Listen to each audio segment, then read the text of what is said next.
3వ శ్లోకం అవతారిక. ద్రోణాచార్యుడి మనసులో ఉద్రేకం కలిగించడానికి అతడిని పూర్వము అవమానం చేసిన ద్రుపదుడి కొడుకు పేరుతోనే తన ప్రయత్నం మొదలుపెట్టాడు దుర్యోధనుడు. శ్లోకం. పశ్యైతాం పాండుపుత్రాణం ఆచార్య మహతీంచమోం వ్యూఢాం ద్రుపదపుత్రేణ తవ శిష్యేణ ధీమతా. తాత్పర్యం. ఆచార్య, మీ శిష్యుడు ధీమంతుడు అయిన ద్రుపద పుత్రుడి చేత వ్యూహ రచన చేయబడ్డ పాండుపుత్రుల ఈ మహాసైన్యాన్ని చూడండి. వివరణ. కురుక్షేత్ర యుద్ధరంగంలో కౌరవ పాండవ సేనలు రెండూ యుద్ధానికి సిద్ధంగా ఎదురెదురుగా నిలబడి ఉన్నాయి. ద్రోణుడు సామాన్యమైన వీరుడు కాదు. అతడు శత్రు సైన్యం యొక్క బలాలు బాగా ఎరిగినవాడే. స్వయంగా తాను కూడా ఎదురుగా ఉన్న పాండవ సేనను చూస్తూనే ఉన్నాడు. అయినా కూడా దుర్యోధనుడు ద్రోణుణ్ణి చూడండి అని చెప్పడంలో ఏమిటి ఉద్దేశము? పాండవ సేనలో తన ప్రియతముడైన అర్జునుడు, పరమాత్మ అయిన శ్రీకృష్ణుడు, ధర్మమూర్తి అజాతశత్రువు అయిన ధర్మరాజు మొదలైన వారున్నారు. వాళ్ళందరినీ ఒక్కసారి ఎదురుగా చూస్తున్నప్పుడు ద్రోణుడి మనస్సు వాత్సల్యంతో మెత్తబడే అవకాశం ఉన్నది. అట్లా గనక జరిగితే తన ప్రయోజనానికి ప్రమాదం కలగవచ్చును అనే భయం దుర్యోధనుడికి కలిగింది. అటువంటిది జరగకుండా ద్రోణుడి మనసులో మరింత వైరభావాన్ని కలగజేస్తున్నాడు దుర్యోధనుడు. సోదర సంబంధాన్ని కూడా తెంపుకున్నందుకు పాండవులను పాండుకుమారుల సైన్యము అని శత్రుభావంతో పలికాడు. యథార్థంగా తన సైన్యమే చాలా పెద్దది. అయినా కూడా వ్యంగ్య భావంతో చూడండి ఆచార్య, ఎంత పెద్ద సేననో అన్నాడు. మీ శౌర్యం ముందు ఇది ఏ పాటిది అని చెప్పడానికి. పూర్వము ద్రుపదుడు ద్రోణుని పరాభవించి అతడి శత్రువు అయినాడు. అటువంటి మీ శత్రువు యొక్క పుత్రుడి చేత రచించబడినందువల్ల శిష్యుడి అవిధేయత, తిరస్కార భావం, కృతజ్ఞత మొదలైనవి ఎంతటి గురుద్రోహం తలపెడుతున్నాయో పరిశీలించమని ద్రోణుడి అంతరంగంలో ద్వేషాగ్ని జ్వాలను రగుల్చుతున్నాడు దుర్యోధనుడు. మీ విద్యా పారిణత ముందు మీ శిష్యుడి సామర్థ్యం ఏమి నిలవగలుగుతుంది అని కూడా చెప్పినట్టున్నది. మనకు అన్వయం. సాధన వల్ల సంస్కరించబడ్డ మనసు కలవాళ్లకు తప్ప సామాన్యుల మనస్సులు అనేకమైన అసుర గుణాలతో నిండి ఉంటాయి. అసుర గుణాలు అంటే కోపము, ఈర్ష్య, అసూయ, చాడీలు చెప్పడం, ద్వేషము, అభిమానము, స్వార్థము ఇత్యాదులు. వీటి వల్ల దుష్ట ప్రవృత్తి ఏర్పడుతుంది. అంటే ఒకటికి బాధ కలిగించడము, మంచిగా ఉన్న వాళ్ళ మీద అసూయ పడడము, ఎదుటి వారిలో లోపాలను, దోషాలను వెతకడము, వాటిని ప్రచారం చేయడము, కలహాలను పెంచడము, కష్టపడుతున్న వాళ్ళను చూసి సంతోషించడం మొదలైనవి జరుగుతుంటాయి. ఈ దుష్టగుణాల మూలంగా స్వార్థ సాధనకు మనకు దగ్గరగా ఉన్న వారి మనస్సును కల్మషపరచడం కూడా జరుగుతూ ఉంటుంది. ఇందువల్ల జనులకు ఎప్పుడైనా కాస్త మంచి భావనలు కలుగుతున్నా అవి కార్యరూపం ధరించవు. ఉదాహరణకు కొంతమంది తల్లులు తమ కొడుకుల చెవుల్లో వారి భార్యల గురించి చెడు నూరిపోస్తూ వారి జీవితం దుర్భరం చేస్తుంటారు. సన్నిహితులైన అధికారులకు తమకు తోటి ఉద్యోగుల మీద చెడు భావం కలిగిస్తుంటారు మరికొంతమంది. తనంతట తనకు కాకుండా ఒకరు చెప్తే అది మనసులో బాగా నాటుకుపోవడం సాధారణమైన విషయం. అందున మంచికన్నా చెడైతే తొందరగా బాగా నాటుకుంటుంది. మిత్రుల మధ్యన, అన్నదమ్ముల మధ్యన, ఇరుగు పొరుగుల మధ్యన, బంధువుల మధ్యన వైరాలు, భేదాలు కలగడానికి ఇది కూడా ఒక కారణం. ఇటువంటి దుర్బోధలకు లోను కాకుండా మన సంస్కారాన్ని జాగ్రత్తగా కాపాడుకోవాలి. 4, 5, 6 శ్లోకాలు. అవతారిక. ఇప్పుడు ద్రోణాచార్యుడికి దుర్యోధనుడు ప్రతిపక్ష వీరులను మరికొంతమందిని తెలుపుతున్నాడు. అత్ర శూరా మహేశ్వాస భీమార్జున సమాయుధి యుయుధానో విరాటశ్చ ద్రుపదశ్చ మహారథః ధృష్టకేతుశ్చకితానః కాశీరాజశ్చ వీర్యవాన్ పుర్జిత్ కుంతిభోజశ్చ శైబ్యశ్చ నరపుంగవః యుధామన్యుశ్చ విక్రాంత ఉత్తమౌజాశ్చ వీర్యవాన్ సౌభద్రో ద్రౌపదేయాశ్చ సర్వ ఏవ మహారథాః. తాత్పర్యం. ఇక్కడ యుద్ధంలో భీమార్జునులతో సమానమైన శూరులు, విలువిద్యా కౌశలులు ఉన్నారు. వాళ్ళు యుయుధానుడు అంటే సాత్యకి, విరాటుడు, మహారథి ద్రుపదుడు, దృష్టకేతువు, చేకితానుడు, వీర్యవంతుడైన కాశీరాజు, పుర్జిత్తు, కుంతిభోజుడు, శైబ్య మహారాజు, పరాక్రమవంతుడైన యుధామన్యువు, వీరుడైన ఉత్తమౌజుడు, సుభద్ర కొడుకైన అభిమన్యుడు, ద్రౌపదీ కుమారులు వీరందరూ మహారథులే. వివరణ: మహాబలవంతుడు భీముడు, సాటిలేని విలువిద్యా విశారదుడు అర్జునుడు. వీళ్ళిద్దరే దుర్యోధనుడి బుద్ధిలో మహాప్రమాదకరమైన వీరులు. వీళ్ళను గనక ఓడిస్తే పాండవసేన యుద్ధంలో నిలబడలేదు. దుర్యోధనుడి వైపున ఉన్న భీష్మ, ద్రోణులకు తప్ప మరొకరికి ఇది సాధ్యం కాదు. అందువల్ల వారిద్దరితో పోలుస్తూ ఆచార్యుడికి శత్రువీరులను సూచిస్తున్నాడు. దుర్యోధనుడి దృష్టి ఎంత మందంగా ఉందో ఈ శ్లోకాలను బట్టి తెలుస్తున్నది. స్థూలమైన భౌతికమైన శక్తిని చూడగలుగుతున్నాడు. కానీ ధర్మస్వరూపమైన ధర్మరాజును, సాక్షాత్తు చతుర్దశ భువనాధ్యక్షుడు, విశ్వకర్త, భర్త, హర్త, భగవంతుడు అయిన శ్రీకృష్ణ పరమాత్మను చూడటం లేదు. ఆయుధం పట్టను, యుద్ధం చెయ్యను అని దేవదేవుడు అన్నాడే గాని ఆయన పాండవుల పక్షాన ఉన్నంత వరకు కోట్ల మంది భీష్ములు, ద్రోణులు, కర్ణులు విడివిడిగా కానీ అందరు ఒక్కుమ్మడిగా కలిసి కానీ ఆ సర్వశక్తిని ఎన్నడైనా జయించగలరా? జీవన అన్వయం: మనము సూక్ష్మ దృష్టిని, సత్య దృష్టిని సంపాదించాలి. ధనము, పదవులు, ఆస్తులు, భూములు, ఆయుధాలు మొదలైన భౌతిక సంపదలను మాత్రమే చూడగలుగుతుంటాం. కేవలం అవే మనకు కార్య సాఫల్యాన్ని, సుఖాన్ని ఇవ్వజాలవు. భగవద్ అనుగ్రహమును, ధర్మ బలాన్ని కూడా సంపాదించినప్పుడే సర్వ విధాల సుఖం లభిస్తుంది. 7వ శ్లోకం అవతారిక. పరపక్షం వారిని శోషించి ఇక తన సేనలోని వాళ్ళను గురించి చెబుతున్నాడు దుర్యోధనుడు. అస్మాకం తు విశిష్టాయే తాన్ నిబోధద్విజోత్తమ నాయకా మమ సైన్యస్య సైన్యార్థం తాన్ బ్రవీమితే. తాత్పర్యం: ఓ బ్రాహ్మణోత్తమ, మనలోనైతే ఎవరు విశిష్టులో వారిని వినండి. నా సేన యొక్క నాయకులైన వారిని సూచనప్రాయంగా మీకు చెబుతాను.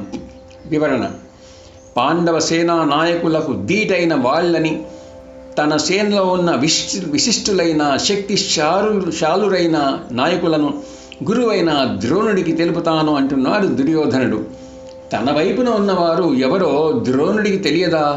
అయితే సూచిస్తున్నట్టు కనబడుతూనే మీరందరూ మీ శక్తి సామర్థ్యాలతో నాకు తప్పక విజయం సాధించి పెట్టాలి అనే అధికార భావం, ఇంతమంది పరాక్రమవంతులైన మీరు పాండవులను అనాయాసంగా ఓడించగలరు అనే నమ్మకం నాకు ఉన్నది అని అతడు పరోక్షంగా చెబుతున్నట్టు కూడా ఉన్నది. జీవన అన్వయం: స్వార్థాన్ని సాధించుకోవడానికి లోకంలో జనులు అనుసరించే పద్ధతే ఇక్కడ కూడా కనబడుతున్నది.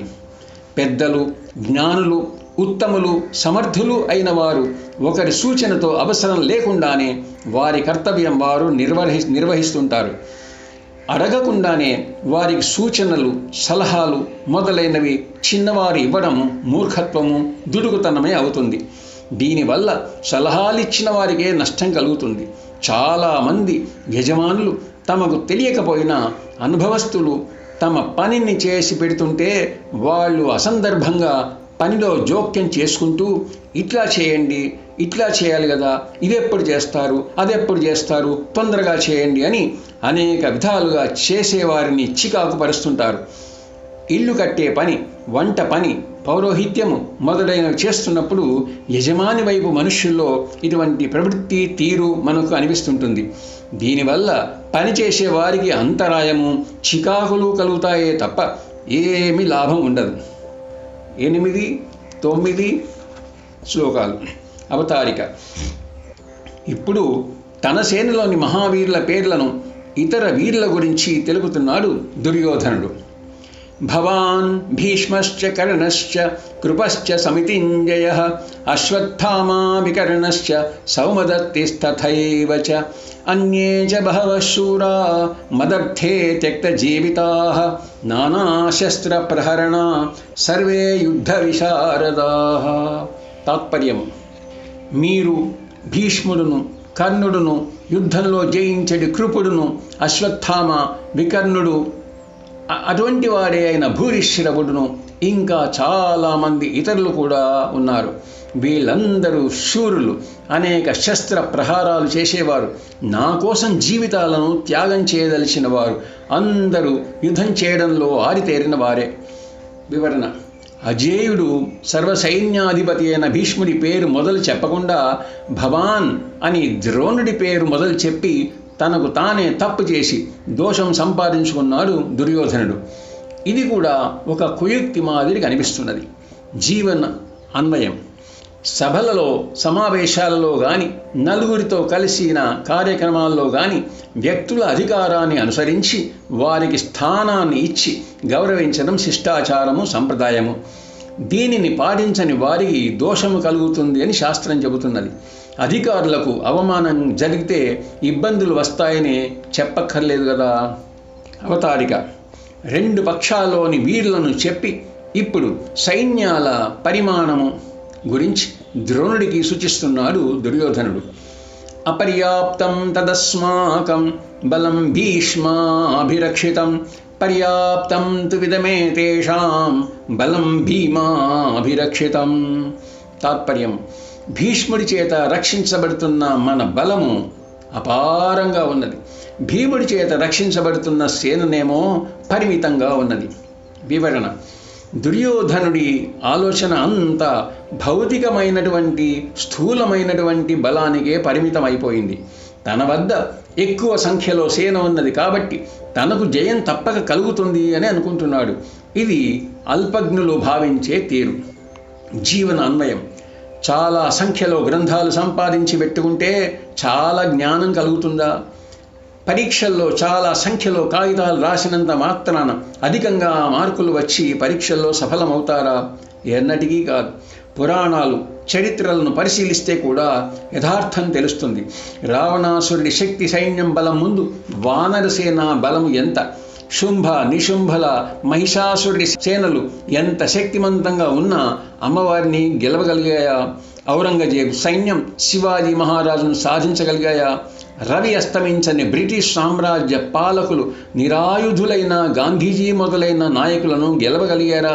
కాబట్టి మనకు యుక్తివంతమైన, ధర్మబద్ధమైన, దైవానుగ్రహమైన సాధన సంపద కలిగి ఉన్నప్పుడే సిద్ధి కలుగుతుంది అని గమనించాలి. 11వ శ్లోకం అవతారిక. సేన పరిమాణాన్ని చూసుకుని ఇప్పుడు ద్రోణుడు మొదలైన వారు ఏమి చేయాలో కూడా సూచిస్తున్నాడు దుర్యోధనుడు.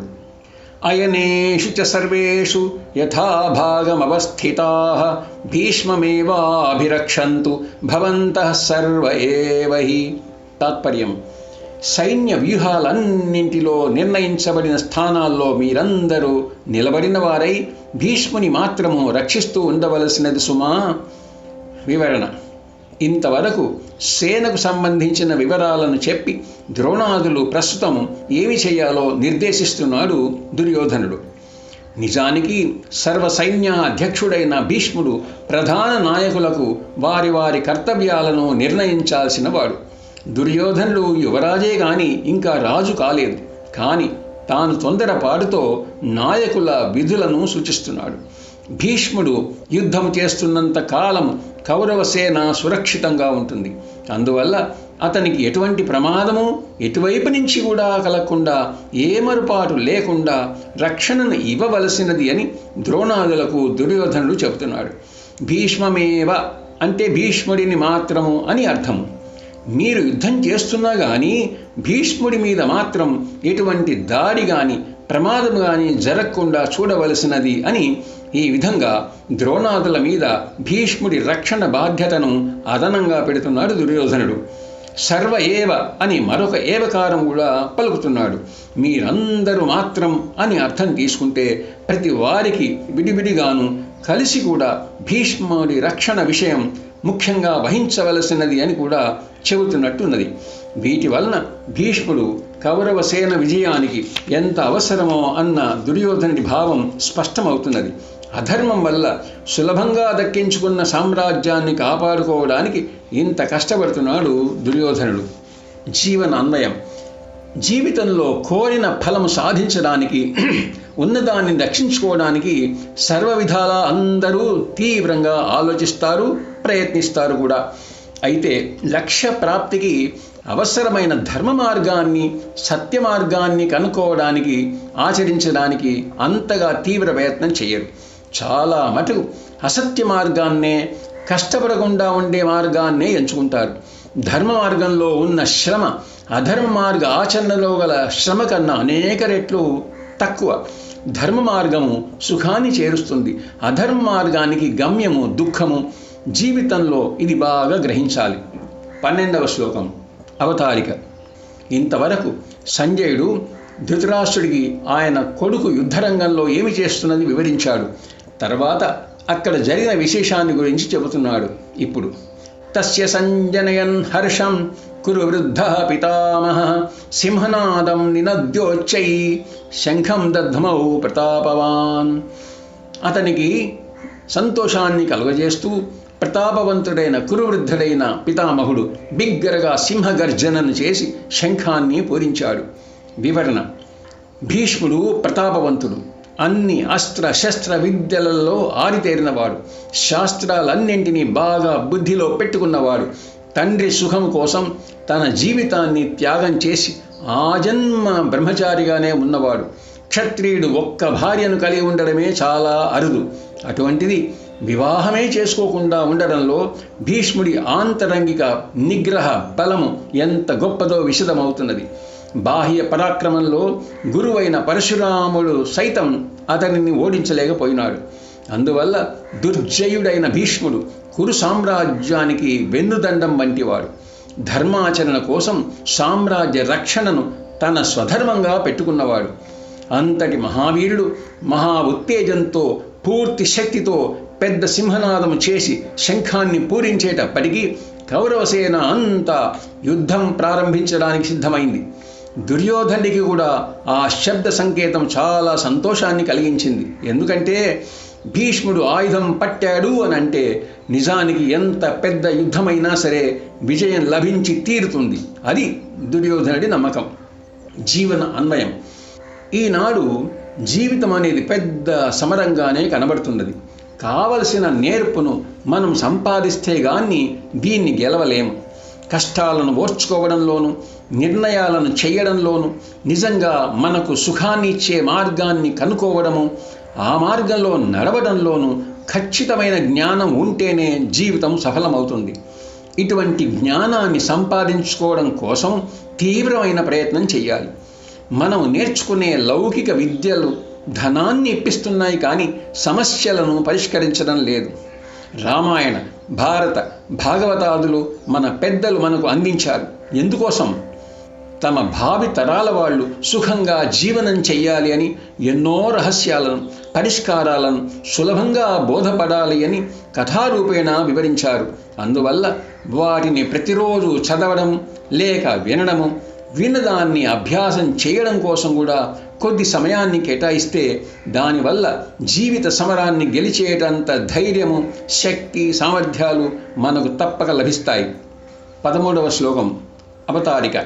సేనానాయకుడు యుద్ధ ప్రారంభానికి సంకేతం చెయ్యగానే సైన్యం కూడా అతనితో పాటు తమ సంసిద్ధత, ఉత్తేజాలను ఏ విధంగా తెలిపిందో వర్ణిస్తున్నాడు సంజయుడు.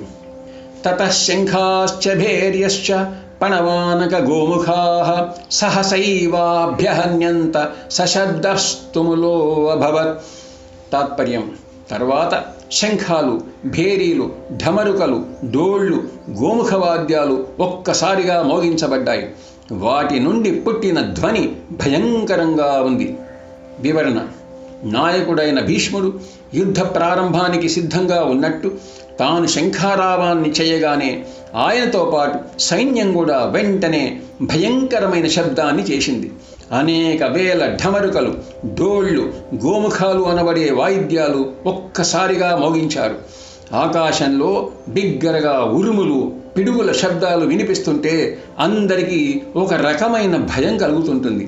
శత్రువుల ధైర్యాన్ని బలహీనపరచడానికి సైన్యానికి ఇటువంటి భయంకర శబ్దాలను చేయడంలో శిక్షణ కూడా ఇవ్వబడుతుంటుంది. జీవిత అన్వయం.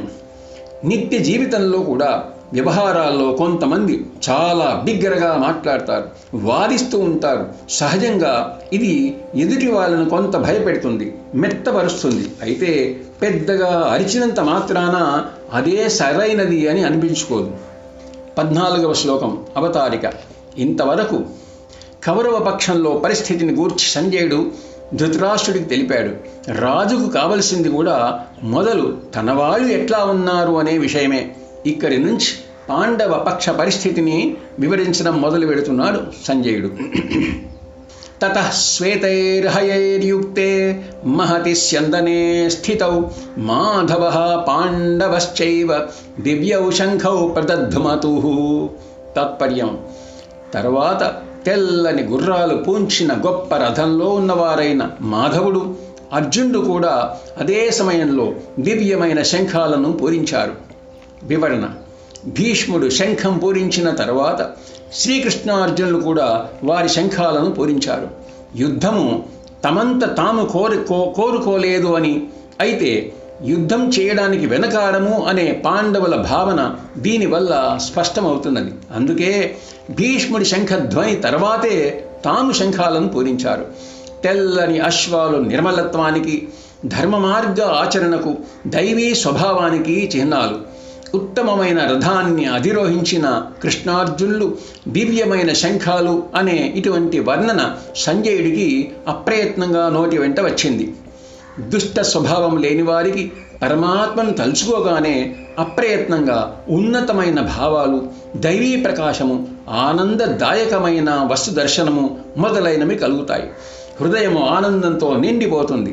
అందువల్లనే ప్రభువైన ధృతరాష్ట్రుడికి దగ్గరగా ఉండి కూడా కృష్ణార్జునుల దర్శనాన్ని ఇంత గొప్పగా వర్ణించకుండా ఆపుకోలేకపోయాడు సంజయుడు.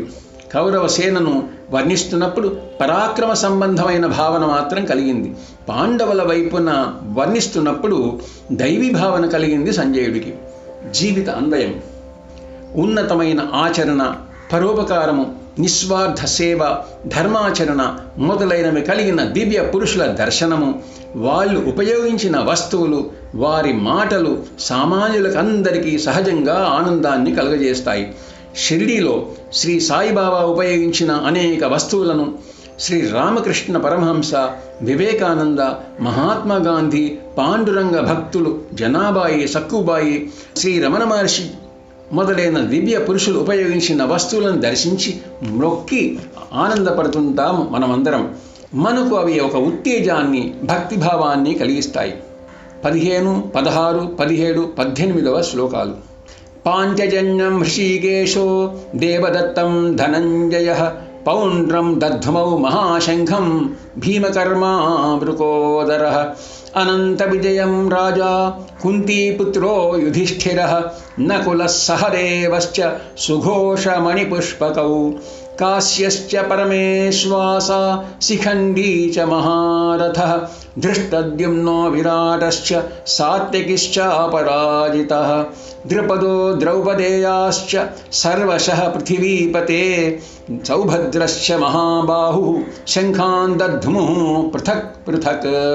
తాత్పర్యం: ఓ ధృతరాష్ట్ర మహారాజా, హృషీకేశుడు పాంచజన్యమనే శంఖాన్ని, ధనంజయుడు దేవదత్తాన్ని, భయంకరమైన కార్యాలను చేసి భీమసేనుడు పౌండ్రము అనే శంఖాన్ని పూరించారు.